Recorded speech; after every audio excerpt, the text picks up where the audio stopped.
It is difficult to reconcile with one's own country. Great filmmakers have done it many times over the years, showing how to reflect on what one's own nation means, on its history, the events that have added it to the indexes of books, or the tragedies that have transformed the face. One of the most difficult things to do is to accept the morphology of your birthplace, its natural and geographical layout, which always trumps modest human goals. That is exactly what Makoto Shinkai intends to do with Suzume, a new animated feature that will be premiered in Italian theaters today. A product that appears to reveal itself at first but actually keeps the emotional turmoil dormant, almost rooted, like an entire country that knows it must face great natural cataclysms and is ready to face them with the backbone of those who strike the wood with their knuckles until you stop being afraid of it. But the path to do so, to accept mourning, goes through her, through Suzume, through Makoto Shinkai's artistic sensibility, an author capable of going even beyond himself. You can immediately sense the mood created by Hayao Miyazaki, but also by the entire Studio Ghibli team. Suzume is suffused with Miyazaki's naturalism, which Makoto Shinkai admires. It's no surprise that Suzume lives in the same prefecture, but the Japanese director also draws inspiration from Poppy Hill and Arrietty, fusing nature and the supernatural, reality and fantastic. The film instantly establishes the stakes, preventing earthquakes caused by huge worm-shaped monsters set to strike Japan by escaping through doors placed throughout the country that lead to another dimension. Sota, the film's co-star, is forced to close them, this time with the assistance of Suzume, who happens to be involved in the affair. Here's the situation.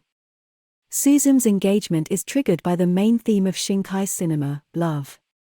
And it deceives its audience, who are now savvy enough to recognize its narrative styles.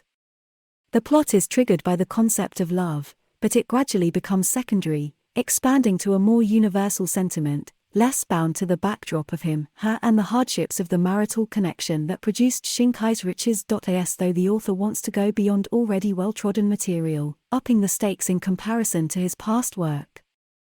Can we deal with a country that is completely dependent on itself? A silent monster pervades the subsoil, waiting to shake it at any moment. It's your life 1 minute, then it's not the next. Every year, the Japanese can detect approximately 1,000 earthquakes, making this type of natural catastrophe a constant journey companion, mute until it breaks everything apart.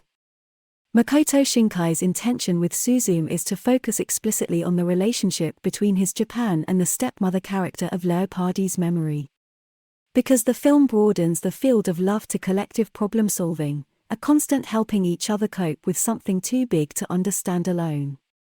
Sota requires Suzume to close the doors, just as every Japanese citizen requires the other not to fall in front of nature. Which, as Leopardi eventually realized, is not to be fought, but to be welcomed and respected on a spiritual and metaphysical level. Moving on requires deliberately accepting one's life.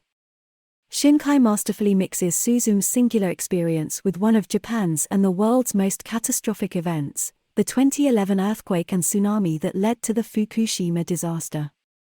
An event, however, that is translated into the earthquake in general as a sign of another, incomprehensible nature. We can and must respect it, doing everything possible not to harm it, knowing that it will always have the final say in some way. Suzume, on the other hand, has forgotten March 2011, as if to remove a trauma that cannot be overcome without remembrance. Shinkai, on the other hand, wants her to seal that door with the past so that the memory lives on in her, Japan, and the spectator, never to fade. She deliberately encourages him to hunt for it, digging into the dirt and returning to the scene of the crime, wandering in a post-apocalyptic reality that almost appears to be a dream, but isn't. Mute monsters have no cause, and deities are arbitrary. Makoto Shinkai then returns to his princely feelings by offering him a new key: fight to accept yourself even in the most inexplicable catastrophes, never forget, cultivate the memory in yourself, and reach out to others, like the red thread of the characters Suzume meets along the path. His journey. Even when it appears that we have no control over our fate, there is always hope. It's a little like meeting a stranger who makes our hearts race.